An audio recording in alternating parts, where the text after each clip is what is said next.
Friends, இன்றைக்கி என்ன video பார்க்க போகிறோம்னா எஸ்டிபி.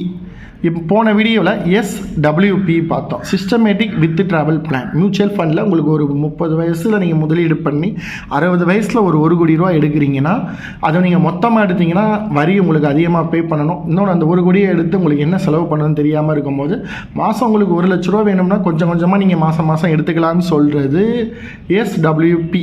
இதுவே எஸ்டிபினா ஒரு மியூச்சுவல் ஃபண்டில் நீங்கள் முதலீடு பண்ணுறீங்க. அந்த ஃபண்டுலேருந்து இன்னொரு ஃபண்டுக்கு நீங்கள் வந்து அமௌண்ட்டை ட்ரான்ஸ்ஃபர் பண்ணுறது தான் சிஸ்டமேட்டிக் ட்ரான்ஸ்ஃபர் பிளான். வாங்க அதை பற்றி டீட்டெயிலாக பார்க்கலாம். SDP systematic transfer plan. ஒரு ஃபண்டில் இருக்கும் யூனிட்டுகளை விற்று மற்றொரு ஃபண்டில் யூனிட்டுகளாக மாற்றிக்கொள்வது எஸ்டிபி.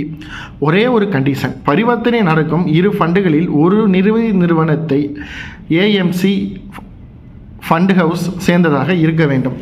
எஸ்டிபி வாயிலாக ரிஸ்க் அதிகமான ஈக்விட்டி ஃபண்டில் இருந்து யூனிட்டுகளை கொஞ்சம் கொஞ்சமாக விற்று ரிஸ்க் குறைவான ஒரு டெப்ட் அல்லது லிக்யூட் ஃபண்டிற்கு பணத்தை யூனிட்டுகளாக மாற்றிவிடலாம். சிரமப்பட்டு சேர்த்த பணத்தின் மீதான கடைசி நேர ரிஸ்க் வெகுவாக குறையும். பணம் பாதுகாப்பாக இருக்கும். முதலீடு தொடரும். இப்போ என்ன சொல்கிறாங்கன்னா, மியூச்சுவல் ஃபண்டில் நீங்கள் ஈக்விட்டியில் முதலீடு பண்ணுறீங்க.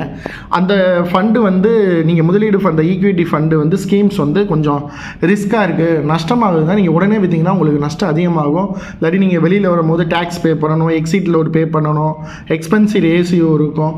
அதெல்லாம் நீங்கள் கொடுக்கறது பதிலாக அது ஈக்விட்டி ஃபண்ட்லேருந்து ஒரு ஃபண்டை வந்து உங்களுக்கு இண்டெக்ஸ் ஃபண்டோ இடிஎஃப் ஃபண்டுக்கோ நீங்கள் மாற்றுறீங்க, இல்லை வேறு ஸ்கீம்ஸ்க்கு மாற்றுறீங்கன்னா அது பேர் தான் எஸ்டிபி. இதுக்கு ஒரே ஒரு கண்டிஷன் என்ன சொல்கிறாங்கன்னா, நீங்கள் ஏற்கனவே ஒரு ஃபண்டு ஹவுஸில் இருக்கீங்கன்னா அந்த ஃபண்டு ஹவுஸ் மூலமாக நீங்கள் வந்து அந்த ஃபண்டு ஹவுஸில் இருக்கிற இண்டெக்ஸ் ஃபண்டில் நீங்கள் முதலீடு பண்ணிங்கன்னா உங்களுக்கு ஈஸி. இப்போ எடுத்துக்காட்டுக்கு எஸ்பிஐ ஈக்விட்டியில் நீங்கள் போடுறீங்கன்னா எஸ்பிஐ இண்டெக்ஸில் நீங்கள் மாற்றினீங்கன்னா உங்களுக்கு உங்களுடைய செலவுகள் கம்மி, நேரம் கம்மி, ரிஸ்க்கு கம்மி.